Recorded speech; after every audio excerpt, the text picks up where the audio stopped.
existent et qui ont travaillé sur les sujets qui sont traités dans le roman. Maître Cissé, grand Jean-Michel, merci de la confiance que vous avez faite à la petite maison d'édition que j'ai l'honneur de diriger. Merci aussi à Madame Cissé, Leydom Diouf, qui s'est démenée comme une diablesse avec son équipe pour que l'organisation de cette cérémonie soit vraiment une réussite. Là, maintenant, Sénégal, et je veux m'en arrêter là, c'est cette maison d'édition qui a comme objectif de faire en sorte que le livre revienne dans le quotidien des Sénégalais. C'est un combat qui n'est pas du tout facile à gagner, mais c'est un combat qu'on peut gagner. Avec le professeur Ousmane Sen, j'ai l'habitude de dire que je ne suis pas de ceux qui pensent quand c'est difficile, on ne peut pas faire. Quand c'est facile qu'il ne faut pas faire, quand c'est difficile, il faut lancer le challenge. Quand je suis rentré à 5 ans, j'étais loin de me douter que l'aventure dans laquelle je me lançais serait une aventure si exaltante et une aventure si intéressante. Je ne regrette absolument pas du tout d'être rentré. Si les gens parmi cette salle, je sais qu'il y en a beaucoup qui ont des choses à dire, prenez le stylo, écrivez. Je vois M. Gaston Meng qui est là. Les gens voient, parlent beaucoup de la lutte dans ce pays. On aimerait bien avoir cela fixé dans un livre, savoir comment on devient promoteur, qu'est-ce qu'un promoteur, et puis ça permettra, si vous voulez, de taire un certain nombre de propos que les gens parlent et qui ne maîtrisent pas. J'ai le plaisir d'annoncer aussi l'apparition dans quelques jours du tome 1 des mémoires du professeur Abdoulaye Eliman ici présent. Dans la collection Mémoire et Biographie, il nous donne droit à écouter le professeur Ousmane Sen, ce sera ici, alors ce sera ici. En tout cas, le professeur Abdoulaye Eliman a décidé de partager avec la jeunesse sénégalaise. C'est la grande dame de la politique. Ah, je viens à elle, Madame Aïda. Il faut qu'elle nous dise en fait. Qu'elle nous dise ce qu'il faut. Le professeur Abdoulaye Eliman est un acteur politique qui a fait, mais aussi et surtout, et c'est par là que je vais terminer, Madame le ministre, je vois M. le ministre à côté, je l'ai interpellé plusieurs fois ici, mais c'est la première fois que j'ai cette occasion. Dites-nous comment on devient une lionne et qu'on reste dans la République sénégalaise.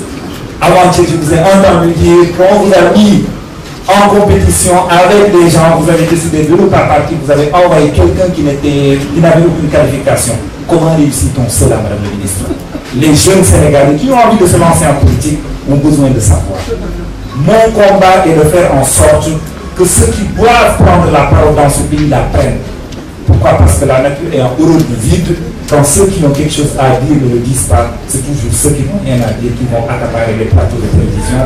Je parle, peut-être que je ne fais pas plaisir à mes amis journalistes, mais on est obligé de constater que l'espace médiatique aurait dû être autrement. Et le combat de l'homme en Sénégal, c'est de donner la parole à ceux qui doivent l'apprendre. J'en ai trop dit. Merci. Merci, M. Diallo. Le message est compris. Et je donne tout de suite la parole à M. Mamadou Cissé Ndi pour la présentation de l'auteur M. Alassane Cissé. Merci. Mesdames et messieurs, en 1994, vous aviez juré fièrement exercer vos fonctions d'avocat avec dignité, conscience, indépendance, probité et humanité. Qu'en est-il aujourd'hui? Après de brillantes études au lycée technique Maurice Delafosse, vous vous êtes éloigné de l'université Cheikh Anta Diop pour faire vos études de droit à Montpellier. Malgré de multiples propositions de rester en Europe pour y travailler, vous avez choisi de retourner au Sénégal et plus précisément à la Guadeloupe. Dans ce quartier de Dakar, vos compagnons d'enfance s'attendaient à ce que vous soyez un comptable, un financier, un expert dans un domaine technique comme la biochimie ou la mécanique. Nous cherchons toujours le virus qui vous a fait choisir le métier d'avocat. Par votre entreprise, nous avons appris, nous qui sommes très loin du droit, à connaître cette profession qui n'a pas toujours eu de. Déjà au lycée, ce qui est remarqué par votre propension à vouloir nous convaincre par vos arguments. L'image que nous retenons de vous est celle de Guy Clémartin, qui, parcourant la Bretagne et plaidant tous ceux qui en avaient besoin, porta si haut la conception qu'il se faisait de l'humanité qu'il en sera canonisé. En effet, l'humanité pour un avocat, n'est-ce pas, comme le décrit Albert Claude, accepter de les défendre tous, en tout cas, ne jamais refuser d'aider celui qui vous aime. À travers l'ouvrage qui sera présenté tout à l'heure, mais aussi dans la vie quotidienne, vous ne répondez jamais seulement à l'appel de celui qui a besoin de vous, mais vous vous montrez sous votre vrai jour. Quel est ce jour? En effet, tous les jours, vous nous démontrez votre courage, votre force morale et votre capacité d'anticipation et d'adaptation aux évolutions des temps modernes. À travers la description des scènes criminelles de votre ouvrage, nous avons perçu, nous avons déformé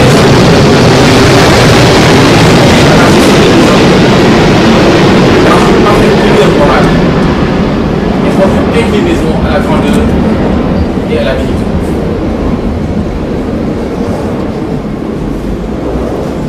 Fidèle à votre serment, vous avez joué votre partition à tout égard.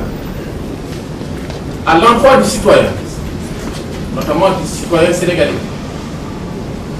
Votre roman, premier d'une longue série, comme l'a dit le docteur Diallo, est une forme d'incitation et d'initiation au droit. Une manière subtile de nous familiariser au fonctionnement du système judiciaire. Ainsi, tout au long de l'ouvrage, vous étalez votre service en expliquant en des termes accessibles à chacun des notions très complexes telles que la corvée pénale, que la satisfaction à la manière neuve, la notion de vol qualifié, la notion de commission rogatoire, la notion de délégation judiciaire à la partie tambour, etc. À l'endroit des magistrats et du système judiciaire, votre courtoisie toute naturelle ne vous a pas empêché, tout au long de l'ouvrage, de dénoncer les manquements et les perversions du système. Il en est ainsi les violations des droits de la défense lorsque le juge d'instruction répond aux requêtes d'un avocat en laissant traîner, je vous cite, les avis qu'il émet en bordure du tableau d'affichage du bateau. Vous êtes donc un homme simple, courtois, précis, dans le propos et dans les gestes. Ici, les qualités de l'ouvrage rejoignent les qualités de l'auteur. Vous n'êtes ni insensible au sort des autres, ni passif face à la violence de notre société, ni impassible face au manquement du système. Et mieux qu'un célèbre romancier du nom de Gérard de Villiers, que nous avons tous lu pendant notre enfance, et à l'image des grandes figures du barreau d'ici et d'ailleurs, vous faites œuvre de création, vous faites preuve d'anticipation en nous familiarisant avec les termes et les règles juridiques à travers un roman. Enfin, sur un tout autre registre, de la page 60 à la page 62, vous nous gratifiez d'une analyse presque doctrinale de la notion de vol, ce qui ne saurait surprendre ceux qui, comme moi, ont la chance de constater tous les jours l'ampleur de votre potentiel. Mesdames et messieurs, permettez-moi de citer des propos de deux éminents juristes français qui, en conclusion d'un ouvrage sur le droit des obligations, disaient ce qui suit. La notion de responsabilité vient nous rappeler que l'homme ne devient plus juste, plus fort et plus grand que par la constatation de son fait ou la sanction de ses fautes. Alassane, par son ouvrage, objet de notre rencontre aujourd'hui, nous rappelle que notre société peut être très violente. Que cette violence soit consciente ou inconsciente. Que cette violence soit verbale ou infraverbale. Que cette violence soit extériorisée ou source de résilience. Et les drames qui sont décrits dans ce moment sont caricaturaux. L'ouvrage donc nous interpelle et nous rappelle notre responsabilité individuelle et collective à créer une société plus juste et davantage soucieuse des droits des faibles et des opprimés. Ainsi, Alassane, dans la vie quotidienne, vous n'êtes jamais dans une posture figée ou sur un piédestal. Lorsqu'on vous appelle au téléphone, l'appelant est accueilli par la sourate 9 Al-Tawbah. Est-ce le fruit du hasard? En tout cas, vous répondez toujours ou vous prenez la peine de rappeler. Les rares moments où vous n'êtes pas accessible sont les périodes de pèlerinage à la vie. Chers amis, permettez-moi maintenant d'apporter un bémol à mes propos qui ne sont pas loin du terrain. Je parlais à mon oncle ce matin, qui est un de tes clients, de ton ouvrage, et la question qu'il m'a posée, c'est est-ce qu'il prend quelque chose pour se donner de l'énergie? Je pense qu'il pensait à quelques substances illicites. Parce qu'il me dit, non, je ne comprends pas d'où il prend son énergie. Donc, je lui ai promis de te poser la question. Sur un tout autre plan, sous le prétexte de la maladie d'Ebola, jeune Guinéen a été, à mon sens, et je regrette de ne pas voir le ministre de la Justice, ce jeune Guinéen, selon moi, a été emprisonné à la clinique des maladies infectieuses de l'hôpital Fann en violation du principe de la libre circulation des personnes et des biens dans l'espace sur le schéma. Puis rapatrié sans autre forme de procès. L'avocat que je connais n'aurait-il pas dû être aux côtés de ce Guinéen? J'avoue que j'ai été un peu déçu de ne pas te voir aux côtés de ce Guinéen. Mesdames et messieurs, merci de votre attention.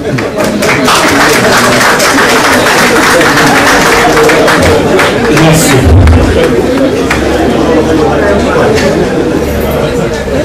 Merci, M. Cissé. Je crois que Alassane réfléchira à cette requête. Et si l'occasion se représenter, peut-être qu'il aurait une autre attitude. À cette étape, je souhaiterais remercier, outre Alassane bien évidemment,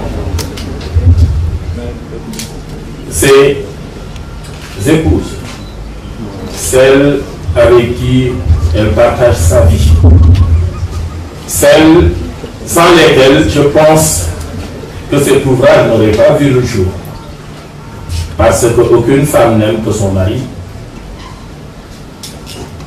La nuit s'occupe d'autre chose que d'elle. C'est tout à fait compréhensible. Merci à Diabou. Merci à Ndaïdom. Je crois que Alassane pourra toujours et éternellement compter sur vous. On a présenté Alassane, l'avocat. On l'a présenté aujourd'hui l'écrivain. Je crois que beaucoup ne connaissent pas Alassane le sportif. Peut-être c'est ce qu'il a mis en rapport, peut-être je dis bien, avec M. Gaston Ben, notre ami Gaston.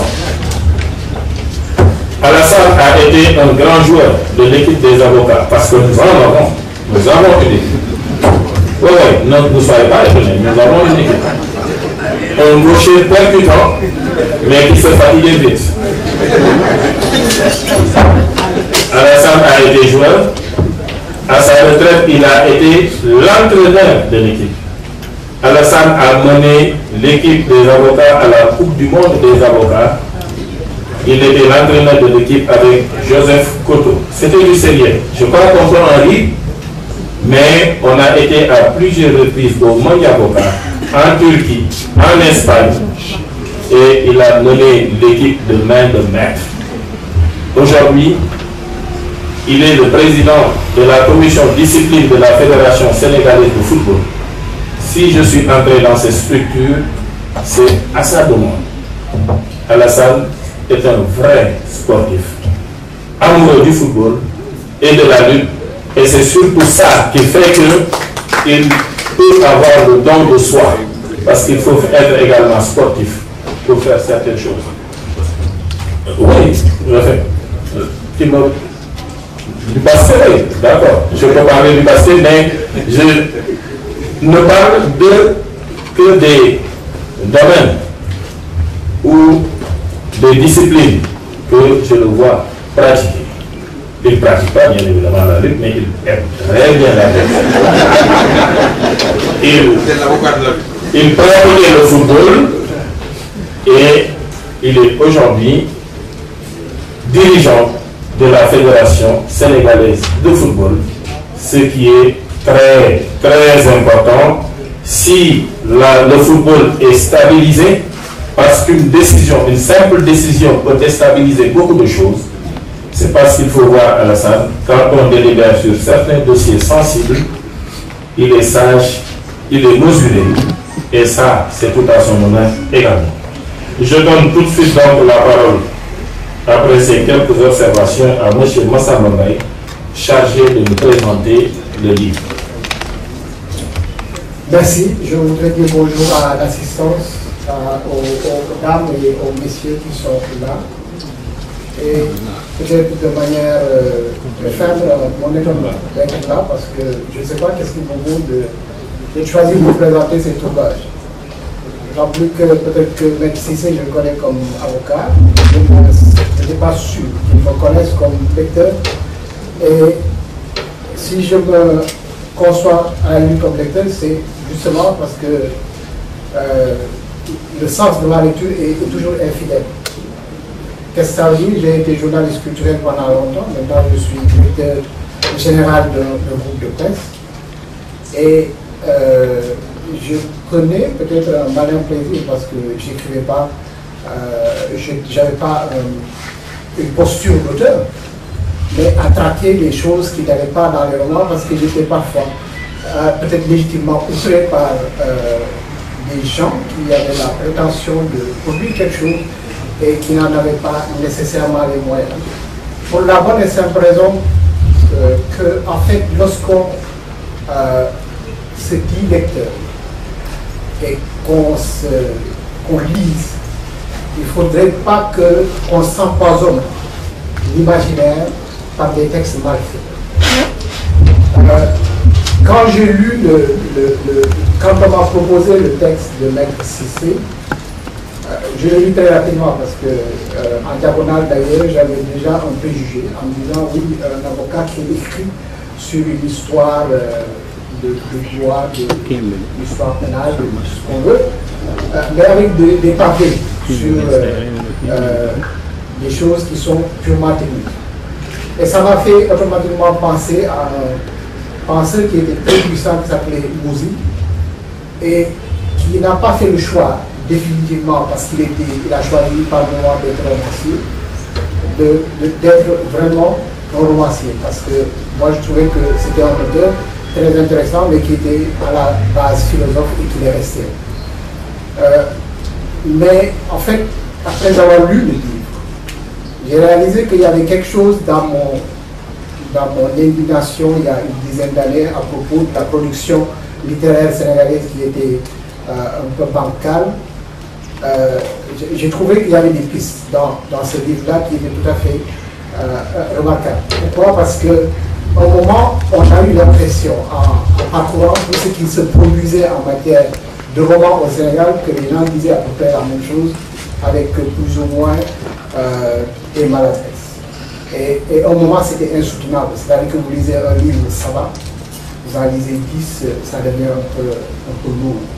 Et je trouvais qu'il y avait peut-être dans la littérature sénégalaise Et chez les auteurs sénégalais, des pistes qui n'étaient pas encore sûrement et assurément éprouvées. Et je pense que la littérature s'enrichit aussi de cette manière. Et ce que propose Maître Cissé est intéressant parce que, justement, il ne renonce à aucun moment à être un avocat, un praticien du droit. Il relate des faits qui sont des faits qui sont déjà passés, mais il y a une fibre aussi, une fibre artistique qu'on retrouve dans son propos. Et c'est intéressant, et ça, il ouvre en fait une béance qui peut être riche d'énormément de choses, parce qu'on ne peut pas oublier de ce que peut pas être la littérature, juste par l'ancrage d'un seul livre, mais ça peut être intéressant sur cette porte-là. Mon propos, je l'avais intitulé « L'entrelac fait de réalité de fiction et de droit dit », parce que je suis également critique d'art, et j'oublie jamais cette référence à l'art. Le principe, le propre de l'entrelac, c'est qu'en fait c'est à cheval entre ce qui est artistique réellement et ce qui relève de l'artisanat. Et c'est quelque chose qui parfois peut être torsadé, qui peut être parfois très difficile à décrypter malgré une certaine simplicité. Mais tout est d'une réelle cohérence, et c'est ça qui fonctionne sûrement dans le livre de Maître Cissé. Premier exégète de la littérature policière et scientifique avec sa dérivation des science-fiction, Régis Messac définit le roman policier dans un de ses ouvrages comme étant une histoire principalement consacrée à la découverte ordonnée et progressive d'un événement mystérieux.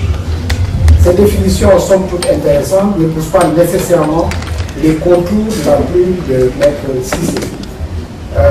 Il y en a une autre que j'ai trouvée qui me semble très intéressante, celle de Anne Ambro, qui dit qu'en fait, au final, le roman policier est un récit rationnel dont le ressort dramatique est un crime vrai ou supposé. Quels sont donc les points d'ancrage du ressort dramatique dans le propos de Maître Cissé? Répondre à cette question équivaudrait à savoir d'abord qui est Maître Cissé. Je pense que le docteur Lire, qui est là, à foison, situé le propos. Il est même allé un peu plus loin parce qu'il a même parlé du roman. Et c'est tout à l'intérêt du roman lui-même parce qu'il ne s'est pas empêché de le faire. Maître Alassane Cissé a débuté sa carrière il y a une vingtaine d'années. Inscrit au barreau de Dakar, il vit au Sénégal, et le propos de sa première édition est campé essentiellement au Sénégal avec une escapade en Gambie et des références sous-régionales comme le conflit du Bénin, etc. Praticien du droit, Maître Cissé n'en est pas moins un grand lecteur.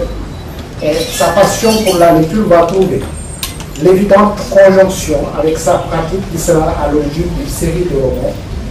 Les Sanguinaires, parus aux éditions L'Harmattan en juin 2014, et qui comporte 203 pages, est la première édition de la série Sentinelle Nouvelle. C'est un récit qui est divisé en 5 parties. Il commence par la cavale sanglante Banjul-Dakar et se termine par l'épilogue. L'équilibre des parties du récit ne traduit pas l'écriture ici adoptée, qu'il serait facile de subsumer sous les caractéristiques propres du polar, parce que, en fait, comme repère au sujet du polar, on trouve le crime ou le délit, le bourri, le coupable, la victime, le mode opératoire, modus operandi, et l'enquête. L'une des singularités du récit de Maître Cissé est assurément une sorte de mise en abîme, une écriture à deux voies qu'il faut distinguer à l'analyse. Car le récit des suites meurtrières des personnages centraux que sont Jonathan Bédinou et Alboulilo, cette étrange confraternelle du crime, le récit donc s'éclaire avec des pauses qui expliquent des notions de droit. Disparition, absence, non-présence, vol qualifié, vol en réunion, vol en bande organisée, commission rogatoire, perquisition, qualification des faits, ordonnance de transmission de pièces, chambre d'accusation, catégorie de cote, j'en passe. À ces éclairages juridiques ajoutons les références à l'histoire du droit, notamment sur la peine de mort, voire aux fonctions dans le dispositif pénal ou carcéral. Je fais allusion ici, par exemple, à la corvée pénale ou plutôt à l'usage qui en est fait. Bref, les séminaires foisonnent de points de précision du genre qui sont autant de moments pour le lecteur de respirer tout en s'informant sur le droit. Au-delà de ces considérations formelles, le récit en question est structuré en tiroir. Il présente des séquences parfois chronologiquement agencées, parfois fonctionnant sous le registre du feedback. Un procédé qui casse la structuration classique du roman autour d'une intrigue complexe, car chez Cissé, les personnages ne se livrent pas tous et donnent l'impression de se réserver pour une suite improbable que développe le narrateur invisible aux deux voix. L'histoire elle-même est celle, avons-nous dit, de deux meurtriers, Jonathan Béguimont et Abdoulou, qui en 1992, en plus au Sénégal, vont faire gicler du sang humain de manière irrégulière dans la vie. Les actes graves, leurs actes plutôt très graves auront un écho assoupli par la Coupe d'Afrique des Nations qu'accueillait le Sénégal notamment, mais on était également dans le contexte de l'organisation du sommet de la conférence historique. Nous sommes à peine dans la fiction. Le récit est inspiré de faits réels. Il a semblé intéressant pour Maître Cissé d'en rendre compte avec le prétexte du roman pour lui donner toute sa charge. Car le moteur des actes criminels de la bande, culture qui départ ainsi des polars classiques, autant que ceux africains, aussi bien qu'on retrouve dans le texte fondateur de Simon Djani, de Modibo Sonkalo Keïta, de Abbas Don, voire même de Moussa Konaté Asgei ou Aïda Madi Diallo. Pour conclure de manière peut-être provisoire, parce que ça me semblait que en fait, mon propos devait faire l'objet d'un certain nombre de réactions, ce qui nous aurait permis de prolonger le propos. Mais en fait, il faut réaliser que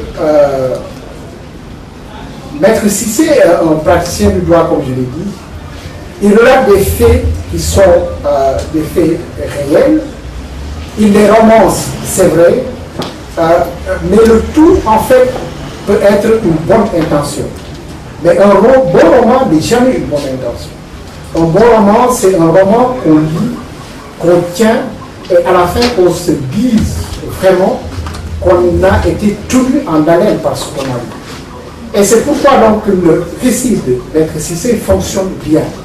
Il s'est réservé ses effets, il avait la volonté d'éprouver une certaine liberté dans le propos. D'ailleurs, c'est la raison pour laquelle il a choisi la relation romancée des faits plutôt que l'essai, tout en dévoilant le fonctionnement de la justice. Un récit qui fonctionne bien, un livre qu'on abandonne difficilement en cours de lecture. N'est-ce pas là le vœu de tout écrivain? Et si c'est vrai, ce roman est un roman qu'il faut lire. Je vous remercie.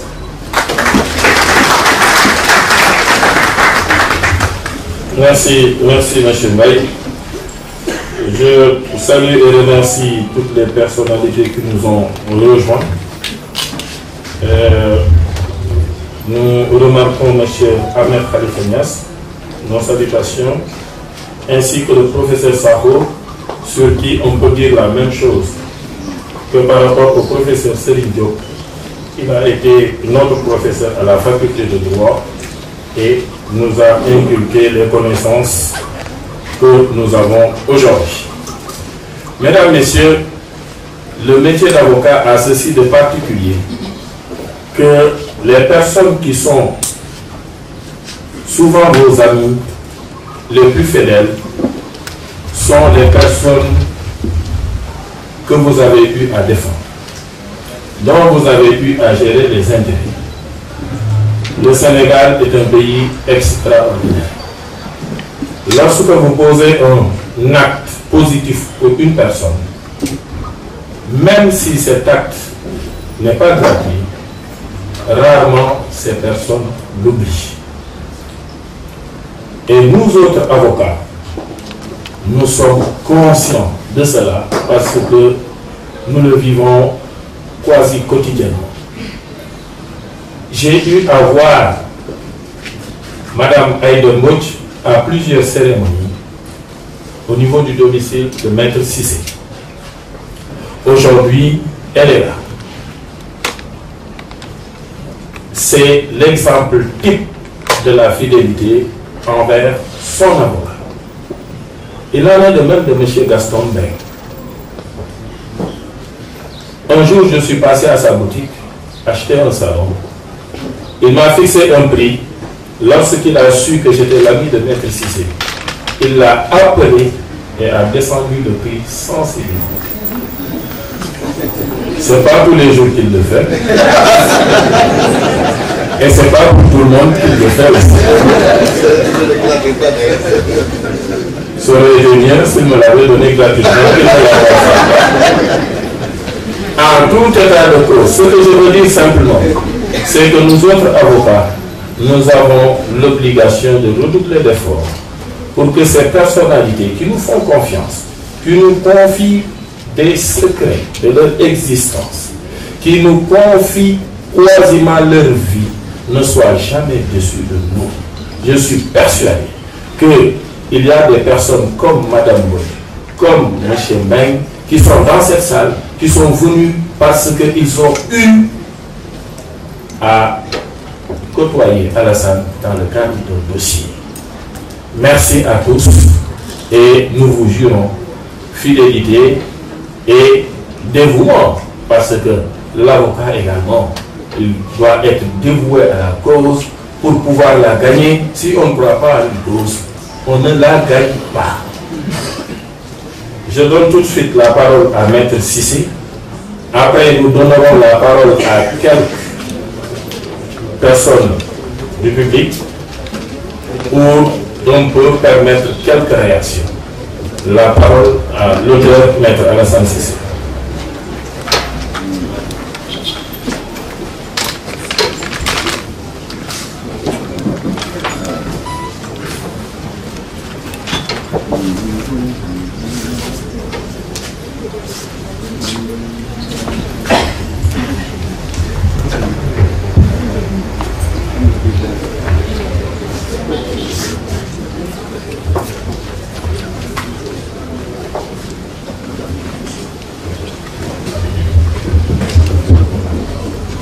Voilà, je te remercie de me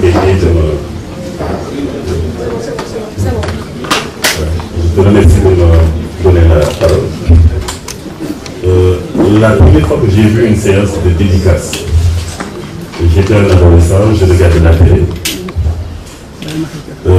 L'auteur était en train de signer des dédicaces. J'ai rêvé de pouvoir un jour être à la place en train de signer. Mais cette fiction est loin de la réalité en ce qui me concerne, dans la mesure où cet auteur-là n'avait pas autant de monde, il n'avait pas un parterre aussi riche, aussi fourni, qui était à l'écouter discourir, qui était à lui présenter l'ouvrage pour signature. Alors c'est le lieu de remercier tout le monde. Et je suis très sensible à cette présence, j'allais même dire à cette mobilisation, dans la mesure où j'avais préparé un discours. Mes épouses savent que j'ai préparé un discours, mais je me suis rendu compte que la nature de l'avocat fait que nous ne sommes pas habitués à un discours rédigé. Tout de suite, lorsqu'il m'a donné la parole, j'ai mis le discours de côté pour parler de tout mon cœur.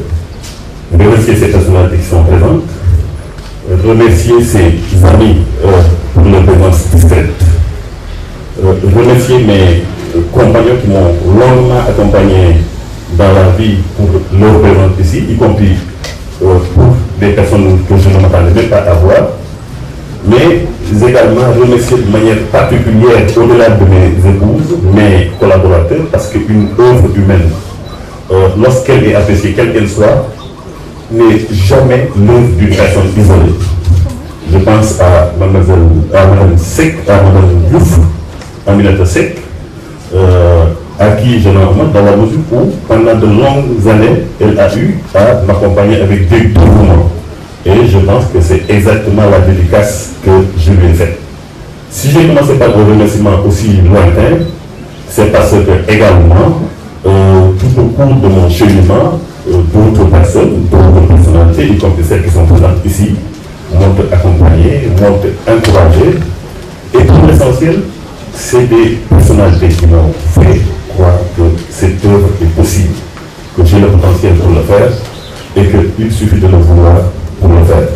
Lorsque je prends exemple sur des grands frères comme Mamadou Gueye, l'époux de Aïdebo, dont toutes les conversations ont toujours été enregistrantes pour moi, lorsque je prends exemple sur Gaston Mbengue, qui en réalité m'a été confié par ma mère, beaucoup ne le savent pas, mais notre compagnonnage remonte donc à cette recommandation maternelle à laquelle je tiens beaucoup.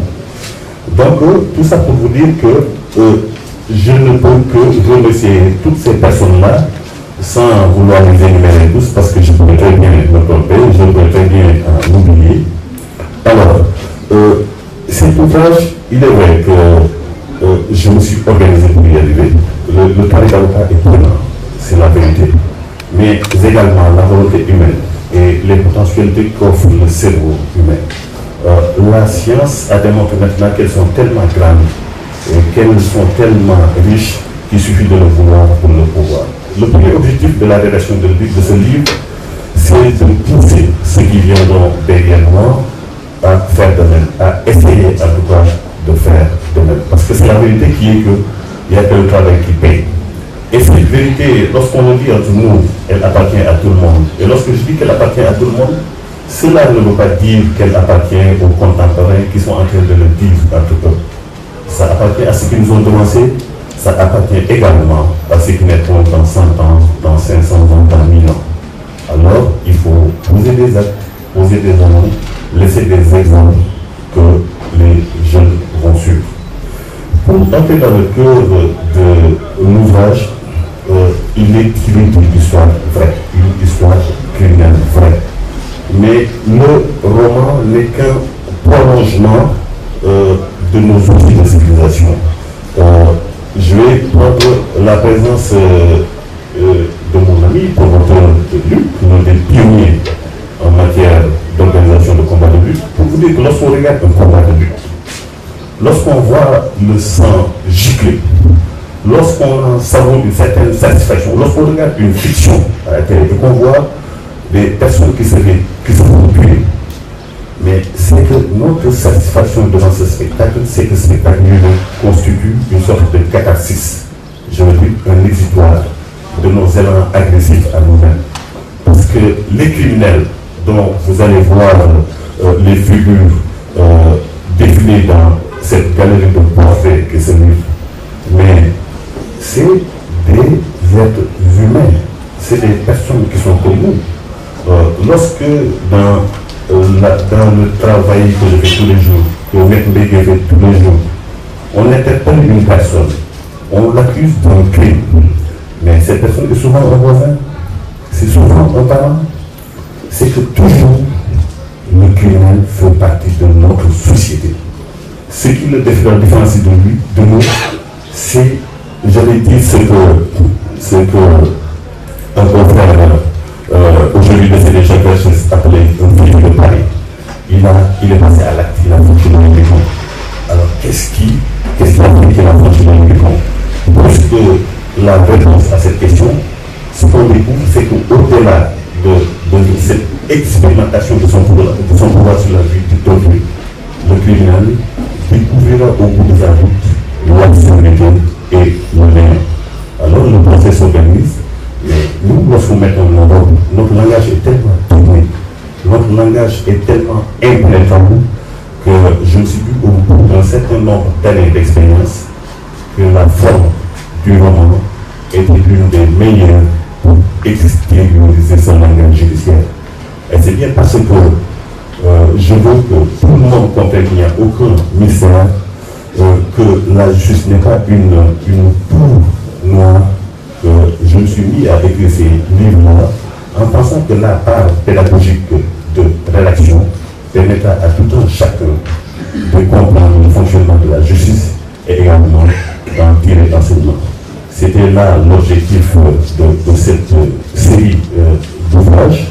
Donc, je je pense, mon espoir le plus profond aujourd'hui, c'est que mon lectorat, à commencer par l'auditoire qui est là, va apprécier, et cette appréciation sera une forme d'encouragement pour moi à contribuer. Je termine en remerciant tout le monde d'être venu. Je regarde tous les visages et franchement, les remerciements que j'exprime viennent du cœur, ça n'a rien de circonstanciel. Soyez persuadés, chacun d'entre vous, autant au moment où chacun de vous recevez dans l'éducation, il se souviendra toujours de l'endroit exact où il se trouvait, autant je suis en train de regarder comme une caméra qui est en train de fixer le visage de toutes les personnes qui sont présentes aujourd'hui. Et c'est un jeu d'autant plus important que je n'oublierai le visage de personne. Je vous remercie.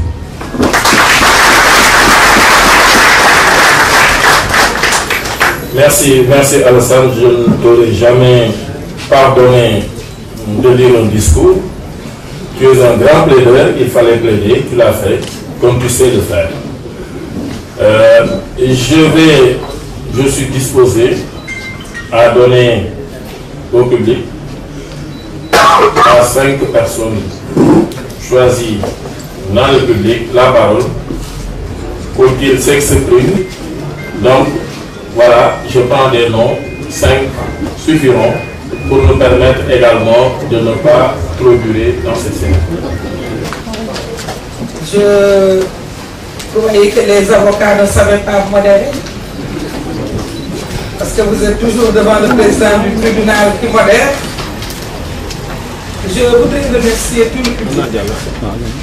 Excusez-moi, en plus d'être une cliente, je suis sa cousine. Et quand je suis ici, permettez-moi d'avoir une pensée pieuse à une grande dame. À une dame qui nous a prouvé, au niveau de notre famille maternelle, je vois ma soeur Hélène qui hoche la tête. Elle a raison de hocher la tête. Tante Amikane, sa mère, avait plusieurs enfants, mais elle adorait As. As, elle a eu raison. J'ai vu dans son étude la photo de tante Amikane, une analphabète, plus ou moins, mais native de l'une des grandes communes, des 4 grandes communes, qui était allée à Montpellier la voir. J'ai eu des frissons quand j'ai vu ce portrait dans son étude. Est-ce que je vais témoigner? Est-ce que je vais participer, comme l'a fait M. Ndir, à parler de l'auteur? Je ne sais quoi dire. En tout cas, maître, permettez-moi d'exprimer ici ma gratitude. Ma gratitude à l'endroit de ce frère. Je n'ose pas dire cousin.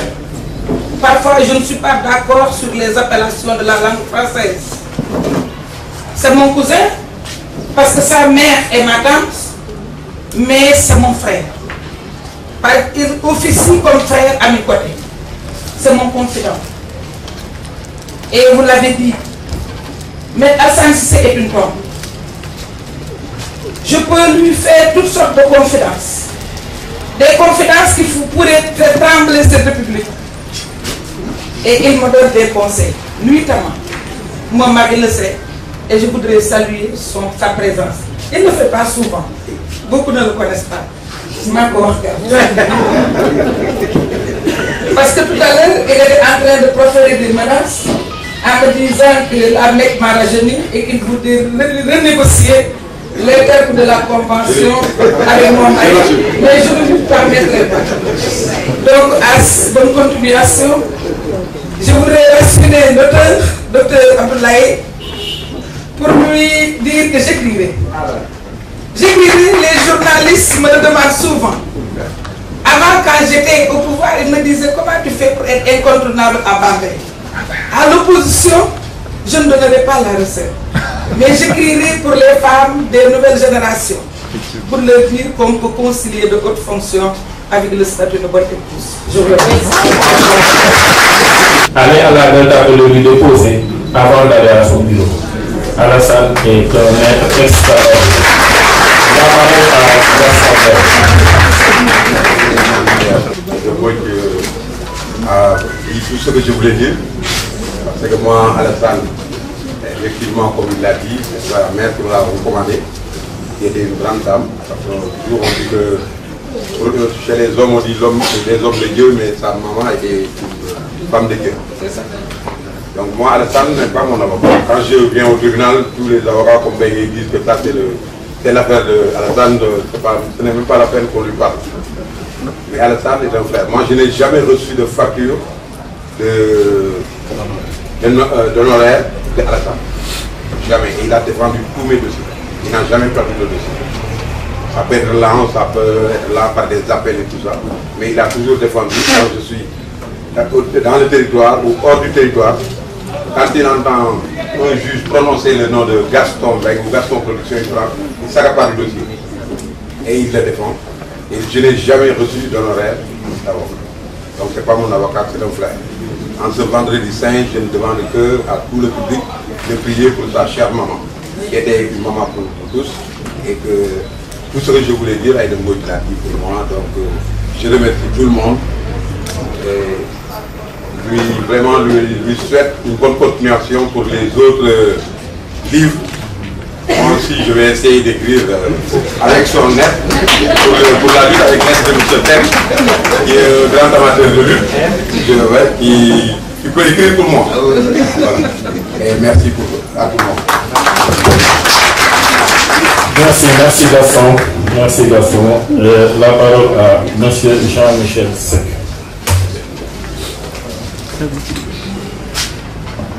Félicitations à la salle. Mes félicitations aussi aux éditions de l'Harmattan. L'honorable député Aïda Mbodj tout à l'heure expliqué que la maman de Alassane était sa maman, qu'elle-même était la sœur d'Alassane. Le président Gaston-Berg vient aussi de rappeler qu'il est aussi le frère d'Alassane. Eh bien, sachez que moi, je suis aussi le fils de Mère Flamme. Je vais prendre 2 ou 3 minutes pour vous raconter une histoire émouvante et vous comprendrez pourquoi. Pendant les 5 années que j'ai passées en France, dans une grande société pétrolière, j'ai écrit le nom de sa maman dans mon cahier tous les matins. De 2008 jusqu'en 2000. Je suis revenu au Sénégal au mois de décembre 2000. J'habite la Sicapana et le dimanche en général, ou le samedi, j'allais sur le pont de Colobane faire laver ma voiture. Et comme je lis beaucoup, j'avais toujours des journaux. Et je me suis donc un jour retrouvé assis à côté de sa maman, en train de lire. Elle m'a regardé, elle m'a demandé comment je m'appelais, je lui ai dit. Et je suis devenu depuis ce jour-là son fils. Mais ça remonte à 2006 ou 2007. Et ensuite j'ai quitté le Sénégal. Je revenais chaque fois que je rentrais au Sénégal, j'avais salué la maman. Elle avait fait des prières pour moi avant que je ne quitte le Sénégal au mois de février 2008. Et lorsque un jour je suis arrivé pour aller la saluer, j'ai rencontré sa fille qui m'a dit qu'elle était décédée. Et j'ai été très secoué.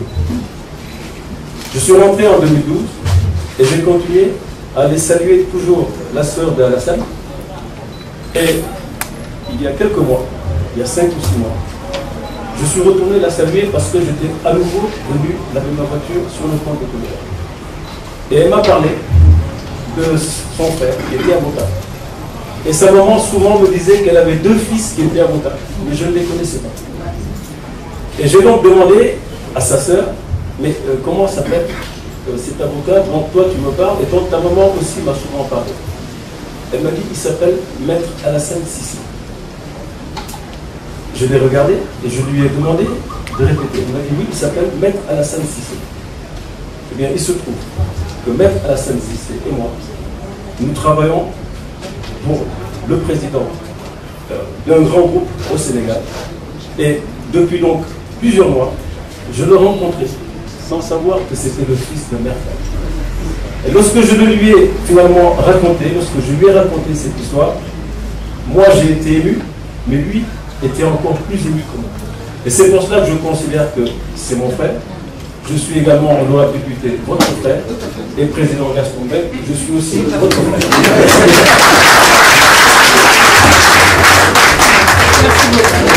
Merci M. Seck. Je saisis l'occasion pour saluer et remercier pour sa présence notre bâtonnier Alioune Badara Fall. Il a été le dernier bâtonnier de l'ordre des avocats avant Maître Ahmed Ba. Monsieur le bâtonnier, merci de votre présence. Cela ne nous étonne pas. Vous tenez à tous les avocats sans exception. Et c'est un grand sportif aussi, ça je peux en témoigner parce que des fois nous faisons le sport ensemble. Je salue également, c'est pas la peine de vous cacher, monsieur le président Baragui, président de chambre au tribunal régional de Dakar. C'est pas un sportif, loin de là, mais c'est un éminent intellectuel, docteur en droit. Monsieur le Président, nos salutations et merci pour votre présence. La parole est donnée au professeur Safo.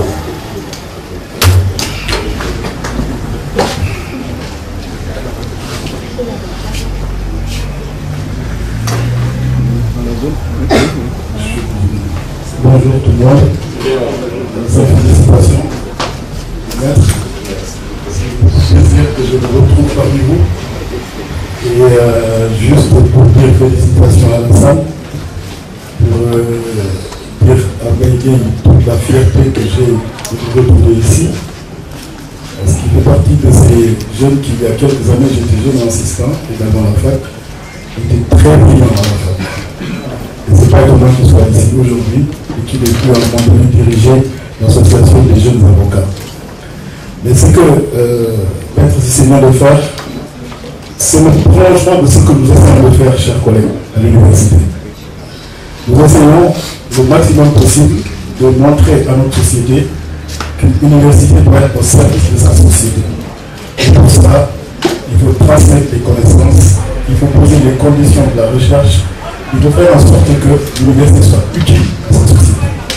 C'est très difficile parce que quand on est dans une science comme le droit ou dans une discipline assez scientifique, il y a des concepts. Et ce que nous disons risque de rester entre quatre murs.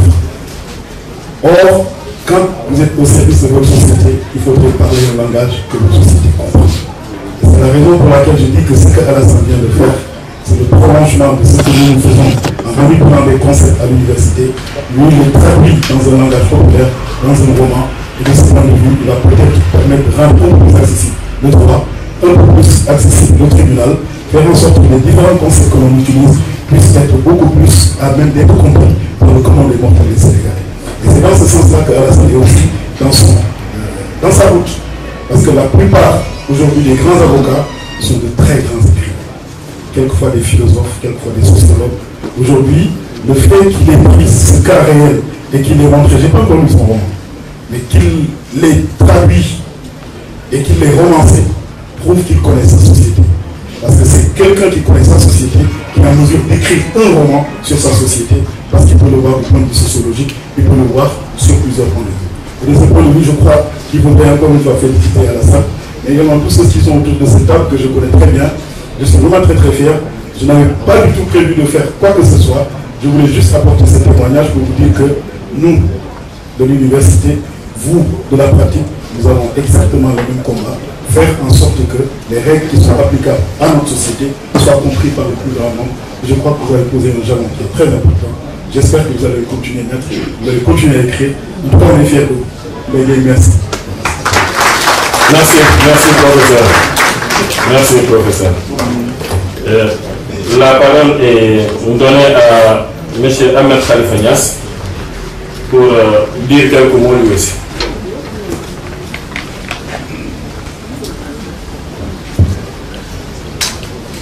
Merci. Assalamu alaikum.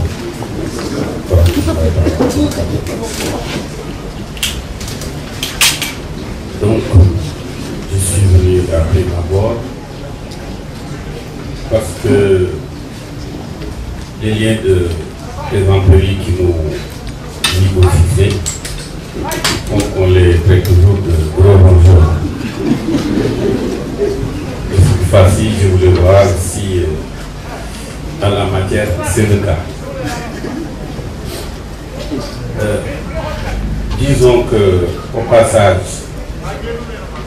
et pourtant, j'ai beaucoup de sœurs, mais majoritairement, elles sont des épouses Cissé. D'ailleurs, ma petite sœur Ipérine, son mari s'appelle justement Alassane Cissé, c'est le père d'Ali Cissé, le footballeur que vous connaissez. Et nous sommes bons parents. Oui. Là, ne vous éloignez pas trop, parce que si je vous dis ce que signifie le mot Cissé à Mandai, ça signifie. Ça mange beaucoup. Tout le temps. Cela dit, disons qu'avant de lire le roman, il y a lieu de se demander s'il n'y a pas un relent xénophobe à partir du moment où on met l'accent sur un libérien. Peut-être que s'il s'agissait de Guino ou de Yabiko ou d'autres personnes, peut-être qu'on n'aurait pas eu cette pensée.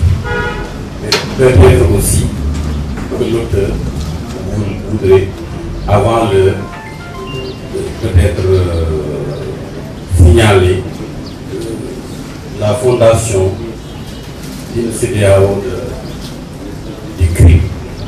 Peut-être bien, je n'en sais rien. Mais ce qui est important est que M. Diallo, l'édition Harmattan, est vraiment une valeur inestimable pour notre pays.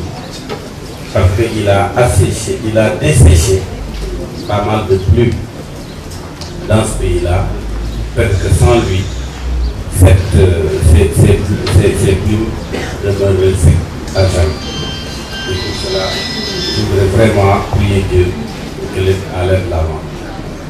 Maintenant, je voudrais aussi au passage saluer notre Cissé, qui est mon frère, mon ami, le ministre Alain Badara Cissé, ami de très longue date, personne connue pour être foncièrement honnête. Si Alain Badara Cissé doit voler pour manger, je sais qu'il va mourir de faim. Et aussi, je ne manquerai pas de dire des choses à notre sœur, amie, Aïda Ndoye. Et ça va de soi. C'est la descendante directe de Natayala qui a toujours symbolisé le combat conduit au féminin. Et je vous remercie. Merci M. Ignace. Voilà, c'est que ça sert de donner la parole aux hommes d'expérience parce qu'ils peuvent avoir d'autres approches, d'autres lectures que les gens prendront en compte certainement. Je vais donner la parole à une personne que je qualifie comme... Ce matin, je l'ai eu au téléphone, je le charrie le libé des universitaires n'ont qu'à bien se tenir parce que s'il continue à ce rythme, il risque quand même de pouvoir prétendre à la chaire de la linguistique à l'université. Parce qu'on a fait un livre sur le Wolof, la dynamique de la langue Wolof, qu'il a là avec lui qui vient de paraître. Et on est en train de terminer un livre qui va paraître la semaine prochaine sur la place du français dans la langue Wolof. Et c'est un ouvrage quand même qui est préfacé par le professeur Momar Cissé, l'un des linguistes les plus qualifiés dans notre pays. Pour dire que ce n'est pas de la gnognotte qui nous sert, si je peux ainsi m'exprimer. Et terminer par ce que j'avais oublié de dire, c'est qu'à partir de la deuxième quinzaine du mois de novembre, nous allons commencer ce que nous avons appelé les mercredis de l'Harmattan en afterwork. C'est-à-dire tous les mercredis à partir de 18h, ici à l'entrée de la VDN, à côté de la pédiatrie 24. Si vous avez envie de passer des moments comme celui que nous avons passé actuellement, tous les mercredis après le travail, je donne rendez-vous à ceux qui s'intéressent à la culture, au livre, pour venir échanger avec un auteur, avec des gens qui ont des thèmes sur lesquels ils peuvent s'exprimer. C'est tous les mercredis au niveau de l'espace L'Harmattan à la VDN. C'est intitulé les mercredis de l'Harmattan. Et à partir du la première semaine de décembre, une fois par mois également, j'ai institué ce qu'on appelle la voix au leader. Tout à l'heure dans mon propos, je disais beaucoup de gens, on les entend dans la presse aujourd'hui, et ceux qui ont des choses à dire, généralement, on ne les entend pas. Et l'objectif, c'est de faire en sorte que des gens d'expérience dans ce pays puissent venir échanger et communier avec la jeune génération. Et la voix au leader, c'est une séance une fois par mois où la parole est donnée à un leader. Madame Mbod, vous êtes invité, Monsieur le ministre, vous êtes invité. Je pense pouvoir commencer avec le doyen Babacar Ndiaye de la BAD, avec qui j'ai eu une séance de travail. Il y aura le général Mamadou Niang, le Premier ministre Abdoul Mbaye, Pierre Goudiaby Atepa, des personnalités qui ont des choses à inculquer à notre jeunesse. Je vous remercie. Merci. Et donc, avant de lever cette séance, nous tenons à remercier et saluer une personne qui vient d'arriver, qui est notre grand frère, qui est notre maître, Maître Wali Diop. C'est lui qui a formé Maître Alassane Cissé. Je crois que si aujourd'hui on dit que Alassane est un grand avocat, on peut dire que Maître Wali Diop est un très grand avocat. Il y a 20 ans, quand on arrivait dans ce barreau, on l'avait trouvé ici, avocat pertinent, percutant, à la tête de son cabinet, où Maître Cissé, son jeune frère, est entré, où il a été bien formé pour pouvoir aujourd'hui continuer sa voie, poursuivre sa voie. Il est encore sur la brèche. Je l'ai vu pas plus tard que lundi au référé au tribunal et j'avais envie de lui dire, ne viens plus. Si vous avez quelque chose à faire, appelez Maître Cissé, appelez Maître Mbaye, appelez Maître Ousseynou Gaye, appelez l'un de vos petits frères. Ils le feront à votre place parce que vous nous avez tellement donné que nous avons envie de vous rendre la monnaie de votre pièce. Cela étant, pour les Diawen, d'accord. S'il veut prendre la parole, je lui donne la parole. Monsieur Chef, directeur général du Soleil, qui vient d'arriver. Je disais donc que je ne vais pas retenir davantage les Sekens et les Diawen. Je sais qu'il y en a beaucoup. Alassane a prévu un cocktail pour vous. Nous autres gays, nous avons gêné. C'est ici pour aller manger. Donc pour toute la presse, vous avez Alassane entre les mains et retenez-le autant que vous pouvez. Également, Alassane va continuer les dédicaces. Donc là-bas, voilà, on lui mettra une table là-bas. Et je regarde déjà tous ces règles. Je suis persuadé que même si les intérêts à Alassane d'y aller, ils vont lui apporter quelque chose sur la table. Merci en tout cas à tous d'être venus et bon appétit à chacun d'entre vous.